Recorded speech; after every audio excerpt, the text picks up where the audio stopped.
Biden is talking about green energy and jobs in Pennsylvania again. Will his message break through? Times of India washing tea on. President Joe Biden is returning to Pennsylvania to use the critical battleground state again as a backdrop for some of his favorite political themes, championing steep increases in public works spending and detailing how bolstering green energy can spur U.S. manufacturing. This time, he'll be in Philadelphia to announce that it will be one of the regional hubs selected to produce and deliver hydrogen fuel that can run factories, ports and other facilities to limit greenhouse gas emissions. The program will eventually include hydrogen production hubs around the country, a key component of the Biden administration's clean energy plan, and will be paid for using $7 billion from the sweeping infrastructure package that cleared Congress in 2021. The world has changed since Biden visited a familiar place to talk up familiar topics, though. The war between Israel and Hamas has scrambled geopolitics and potentially reshuffled a 2024 presidential race beginning to heat up. Getting the public's attention could be a tall order given the focus on fighting and atrocities in Gaza and the Americans among those being held hostage by Hamas. Other domestic matters also are competing for political attention, with the fight over choosing the next Republican House Speaker potentially imperiling continued U.S. aid to Ukraine and a United Auto Workers strike entering its fifth week. On top of all that, the president's son, Hunter, is facing federal gun charges, and Biden himself recently sat for interviews with a special prosecutor investigating his handling of classified documents. Though that may signal the case is nearing a conclusion, any struggle to shift attention to Biden's domestic agenda highlights larger questions about the president's overall re-election strategy and whether messaging primarily built around the president's policy accomplishments and ability to govern can compete with ever-changing world events that shake up the political stakes in real time. Will the country care? In the political class, in the news-absorbing part of the population, nationally? No. Cathal Nolan, director of the International History Institute at Boston University and the author of several books on diplomatic and military history, said of Biden's hydrogen production announcement. But I don't think that's what infrastructure speeches are about, ever, Nolan added. I think it's about the local impact.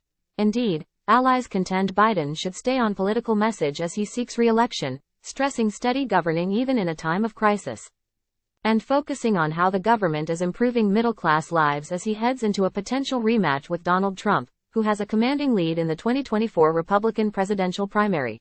The Philadelphia speech is part of what his administration is calling the third installment of Biden's Investing in America tour, which will see the President, Vice President Kamala Harris and key cabinet members travel the country to promote economic policies. Biden heads to Colorado on Monday.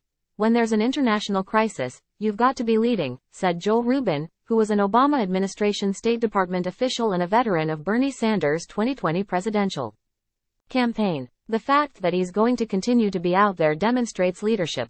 Friday's trip notwithstanding, Biden has made the situation in Gaza a priority, speaking frequently with his foreign advisors and with Israeli Prime Minister Benjamin Netanyahu.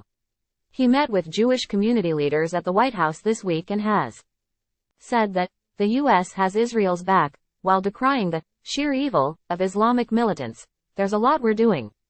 A lot we're doing, Biden said of U.S. efforts to rescue American hostages, noting that he couldn't discuss such efforts publicly given security concerns.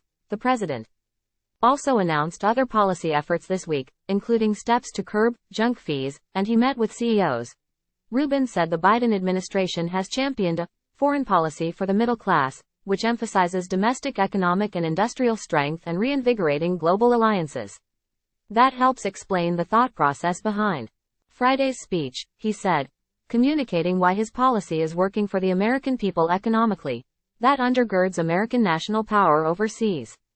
You take that away, you have nothing, said Rubin, who also founded J Street, a liberal Jewish advocacy group in Washington, and is running for Congress in Maryland.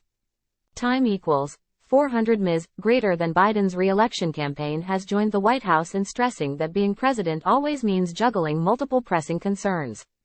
Press Secretary Karine Jean-Pierre said, the president has to do multiple things at once. She noted that Biden has been engaged in the horrific situation in Israel, but, in Philadelphia, he's going to continue to talk about what he's doing to bring back manufacturing, to create good-paying jobs. That is something Americans also want to hear, Jean-Pierre said. Still, selling Biden's economic agenda to voters wasn't easy even before the outbreak of war in Gaza. Just 36% of U.S. adults approved of Biden's handling of the economy in August, slightly lower than the 42% who approved of his overall performance, according to a poll from the Associated Press NORC Center for Public Affairs Research. Whatever the message, the president can help himself politically Friday just by staying focused on Pennsylvania, said longtime Democratic strategist Robert Shrum. If he wins the state, he's very likely to win re-election, Shrum said. So they can do the event in Philadelphia and get a lot of attention for it. Biden appears to be betting on that strategy, heaping Pennsylvania with attention that has included a visit per month recently, acutely aware that it is one of a few toss-up states where outcomes can really sway the election, along with Georgia and Arizona, as well as perhaps Wisconsin and Michigan. Since formally announcing his re-election bid in April, Biden addressed some of the nation's largest unions at the Philadelphia Convention Center after they jointly endorsed him in June, the only 2024 campaign rally he's held so far.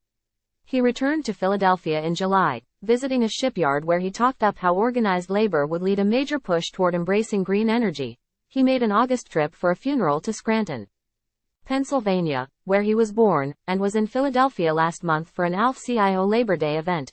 It's the power of incumbency that he can work policy speeches into places that he's going to, said Mustafa Rasht, a Philadelphia-based Democratic strategist. Everything is about 2024 at this point.